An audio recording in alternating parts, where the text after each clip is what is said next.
You are not satisfied. That is not an accident. You are not satisfied, and the system watching you right now already knew you would not be, before you finished loading the page. There is a version of the internet that would have tried to give you exactly what you wanted. That version existed, briefly. What replaced it is something far stranger, and understanding what it is will change the way you look at every feed you open for the rest of your life. Because the algorithm did not become the most powerful behavioral system ever built by learning what you love. It became the most powerful system ever built by learning what keeps you almost satisfied. Not happy. Not frustrated. Hovering. Suspended in a state just short of the thing you came for. The engineers who built these systems have a word for it. They call it the incomplete loop. And they found it by accident. In 2012, a small research team inside Facebook's core data science division began running what they described internally as emotional state experiments. Their goal was straightforward: increase time on platform by improving content quality. They built models to predict which posts a user would call satisfying if asked directly. Then they surfaced those posts. Users saw more of what they said they wanted. Time on platform went down. Not dramatically, but measurably, consistently, and in a direction that alarmed the team.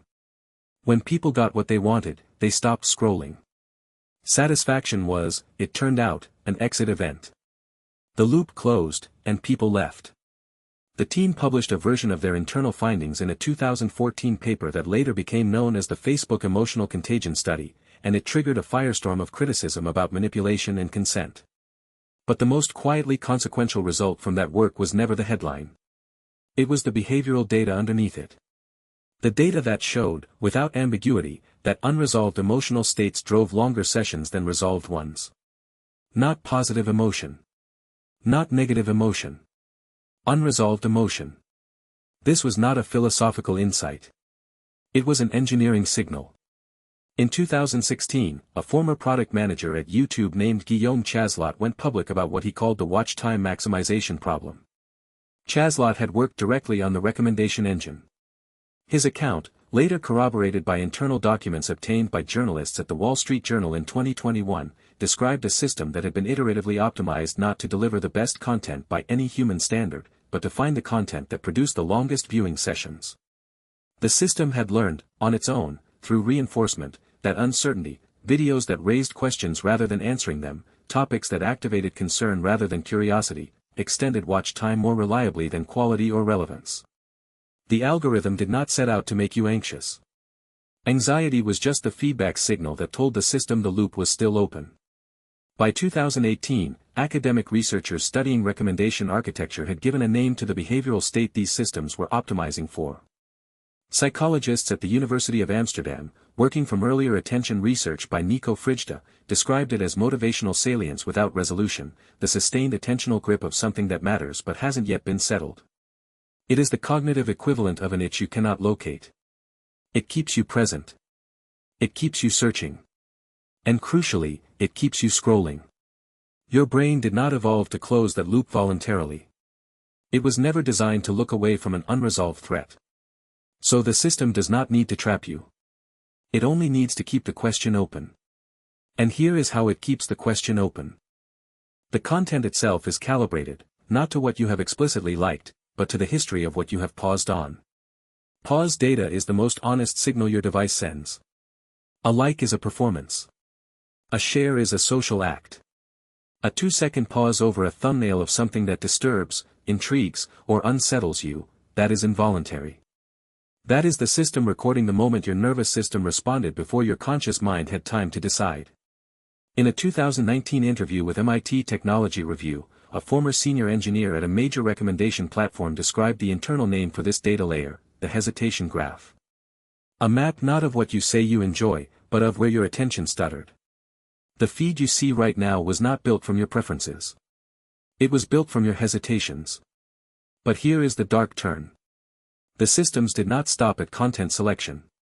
By 2020, internal research teams at multiple major platforms, documents from which have since surfaced in congressional testimony, whistleblower filings, and investigative journalism, had begun applying uncertainty optimization not just to what you see, but to when you see it. Timing became a manipulation variable. A post you responded emotionally to on Monday would be held. Not shown again until Thursday. Then a related piece, slightly more activating, slightly less resolved, would appear instead. Not because it was more relevant. Because the delay itself was part of the loop. The system had discovered that periodic withdrawal of content you had already engaged with increased your return rate more than constant exposure did. This is not variable reward, the slot machine mechanism widely discussed in conversations about social media addiction. This is something more specific and more troubling. Variable reward is about unpredictability. What these systems discovered was engineered incompleteness, a deliberate structural gap between what you have already engaged with and its resolution, time to maximize the probability that you would come back to close it. The psychologists call this the Zeigarnik effect. Bluma Zeigarnik, a Soviet psychologist, documented in 1927 that humans remember interrupted tasks far more vividly than completed ones. Her original experiments used waiters and meal tickets. What nobody in 1927 could have anticipated was that a century later, a machine would learn to apply that effect at population scale, automatically, invisibly, and across every waking hour you spend online. The system is not trying to satisfy you. It is trying to become the only thing that can. Step back from the mechanics for a moment and consider what this means structurally. Every platform you use, every feed, every recommendation rail, every notification that arrives at the exact moment you considered putting your phone down, is the output of a system that has been iteratively trained, through billions of data points, to keep one specific thing from happening. Closure. The moment you feel complete. The moment the question resolves and you no longer need to scroll. The engineers who built these systems did not sit in rooms and decide to make you feel uncertain. They built systems that rewarded one outcome, time on platform, and let the machine find the path there. The machine found uncertainty. The machine found incompleteness. The machine found the hesitation graph. It found all of these things because they worked, and because no one in the optimization loop was measuring anything else. You are not the user. You are not even the audience.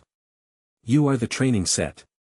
Every scroll, every pause, every reluctant return is a data point that makes the system better at keeping you not quite satisfied, not quite ready to leave, not quite sure what you came for. This is not an algorithm designed around your attention. It is an algorithm designed around the one thing that holds attention longer than pleasure. The unanswered question. Tonight you will open that app at least 4 more times without deciding to.